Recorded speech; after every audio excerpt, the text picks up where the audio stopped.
You're lying in bed, swiping through a social media feed, when you catch a 5-second clip of a pop song. You scroll past it and put the phone away. But an hour later, staring into the dark, silent room, that exact 5-second chorus is playing on a pristine, unbreakable loop in your mind. Researchers call this involuntary musical imagery, and it happens to roughly 98% of us. This is entirely distinct from a psychiatric hallucination. When you have a song stuck in your head, you possess full insight. Your brain is completely aware that it is generating the sound internally.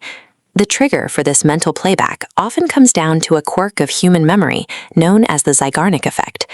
Back in the 1920s, Soviet psychologist Bluma Zeigarnik demonstrated that we are highly prone to vividly remembering incomplete or interrupted tasks, while we quickly forget tasks we've successfully finished. Modern media creates the ultimate unfinished task. When a commercial cuts off a jingle before the final note, or a video loops the same catchy hook without playing the rest of the track, it generates a state of unresolved psychological tension. Because the physical ending of the song is missing from your environment, your brain tries to finish the sequence on its own. The earworm is a desperate, involuntary reflex to find cognitive closure for an incomplete piece of media. But the brain doesn't latch on to random noise.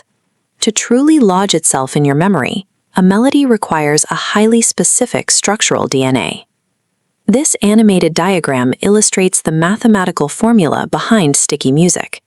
It starts with a fast tempo to encourage physical movement, followed by a deeply familiar wave pattern known as a generic melodic contour. But to prevent the brain from tuning it out, the track needs a distinct element of surprise. A sudden, unexpected leap in pitch, or a highly syncopated rhythm that forces your auditory cortex to pay attention. You can observe this formula perfectly executed across the global pop landscape. In the United States, artists like Sabrina Carpenter master these high-tempo, predictable yet surprising melodic contours to build incredibly persistent tracks. Meanwhile, in the United Kingdom, the earworm takes on a communal shape. The Killers' 2004 track, Mr. Brightside, leverages a driving tempo and repetitive, chant-like vocals to function as a shared cultural reflex, famously lingering on the charts for hundreds of weeks. Commercial advertisers exploit these exact same patterns. In Australia, simple, aggressively repetitive melodies written nearly a century ago to sell products like Vegemite remain effortlessly accessible to adults today. Early childhood exposure to highly rhythmic jingles leaves a virtually permanent neurological imprint. Whether it's a massively streamed indie anthem or a 30-second corporate advertisement, these melodies rely on a specific structural sequence designed to maximize recall and resist fading from the working memory. So what is physically happening inside your skull once that software is installed? The acoustic data is processed by the primary auditory cortex and gets snagged in the phonological loop. This short-term memory system acts like a brief strip of recording tape, originally evolved to temporarily hold verbal speech in our active consciousness. This diagram shows the neural architecture of the phenomenon. Notice the pathway connecting the temporal lobe directly to the frontal lobe. This dorsal stream reveals a major twist. Your brain processes an earworm as a physical motor action.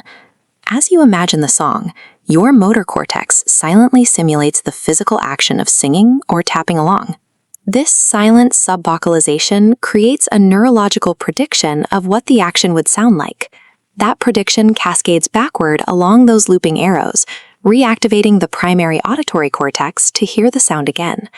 For a small fraction of the population, this biological hardware malfunctions severely.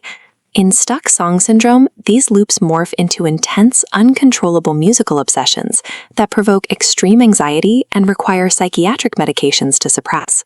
But for the vast majority of us, an earworm feels vividly present because we are unconsciously performing the song on the private stage of our own imagination, locked in an endless game of neurological ping-pong.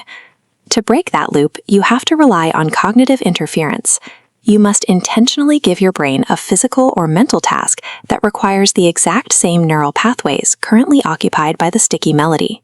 One of the most scientifically robust methods is incredibly simple: vigorously chewing a piece of gum.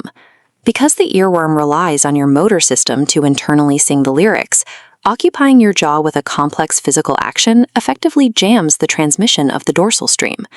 If the physical approach fails, you can overload the memory system. Engaging in a moderately difficult task, like solving a Sudoku puzzle or reading complex prose, forcefully starves the phonological loop of the cognitive resources it needs to sustain playback.